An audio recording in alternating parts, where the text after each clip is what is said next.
ओम शांति। 18/6/2026 की साकार मुरली के मुख्य बिंदु। प्रातः मुरली। ओम शांति। बाप दादा मधुबन। शिव बाबा ने कहा, मीठे बच्चे, अतीन्द्रिय सुख का अनुभव करने के लिए सदा इसी स्मृति में रहो कि हम किसके बच्चे हैं। अगर बाप को भूले तो सुख गुम हो जाएगा।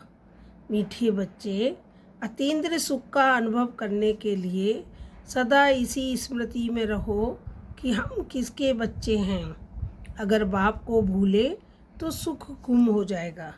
आज का प्रश्न है, बाप के मिलने की स्थायी खुशी किन बच्चों को रहती है। बाप के मिलने की स्थायी खुशी किन बच्चों को रहती है। उत्तर, जिन बच्चों ने एक से अपने सर्व संबंध जोड़े हैं, जो एक बाप की याद में रहने की ही मेहनत करते हैं, किसी देहदारी को याद नहीं करते, उन्हें ही स्थायी खुशी रहती है। अगर देहदारी की याद है तो बहुत रोना पड़ेगा। विश्व का मालिक बनने वाले कभी रोते नहीं। जिन बच्चों ने एक से अपने सर्व संबंध जोड़े हैं, जो एक बाप की याद में रहने की ही मेहनत करते हैं, किसी देहदारी को याद नहीं करते, उन्हें ही स्थायी खुशी रहती है। अगर देहदारी की याद है तो बहुत रोना पड़ेगा। विश्व का मालिक बनने वाले कभी रोते नहीं। गीत। बचपन के दिन भुला न देना, आज नहीं तो बचपन के दिन भुला नहीं देना। धारणा के लिए मुख्य सार। नंबर 1, कभी भी किसी बात में छुई मुई नहीं बनना है। ईश्वरीय बचपन को भूल मुरझाना नहीं है। इन आँखों से जो कुछ दिखाई देता है उसे देखते भी नहीं देखना है। कभी भी किसी बात में छुई मुई नहीं बनना है। ईश्वरीय बचपन को भूल मुरझाना नहीं है। इन आँखों से जो कुछ दिखाई देता है उसे देखते भी नहीं देखना है।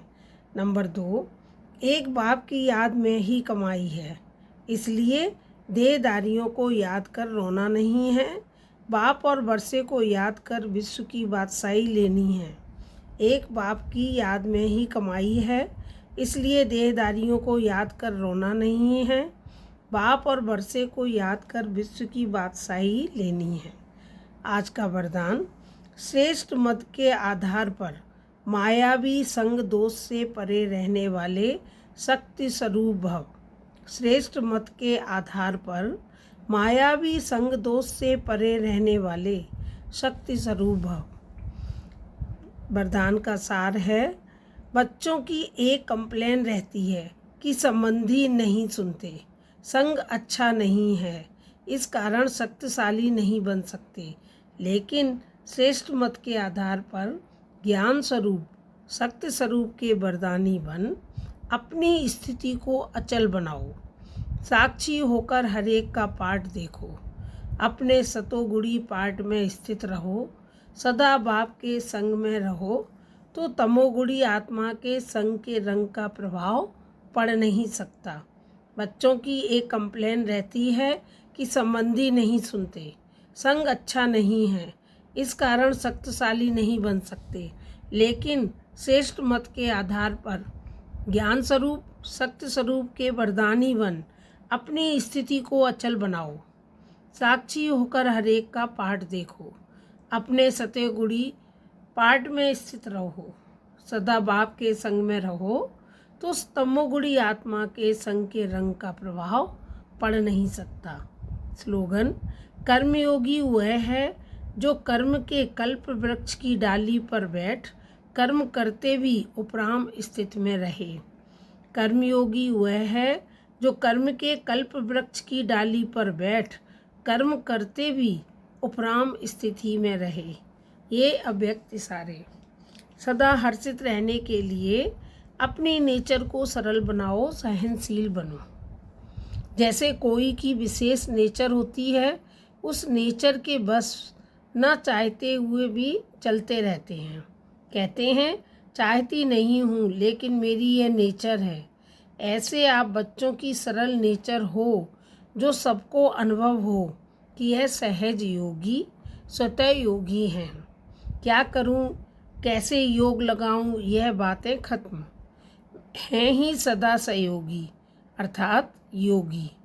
इसी एक बात को नेचर और नेचुरल करने से सभी सब्जेक्ट में परफेक्ट हो जाएंगे।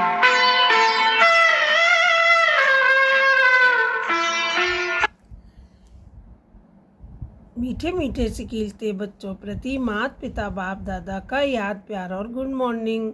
रूहानी बाप की रूहानी बच्चों को नमस्ते। हम सभी रूहानी बच्चों की रूहानी माता पिता बाप दादा को याद प्यार और गुड मॉर्निंग।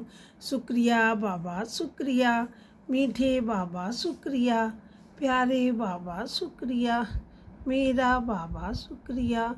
ओम शांति।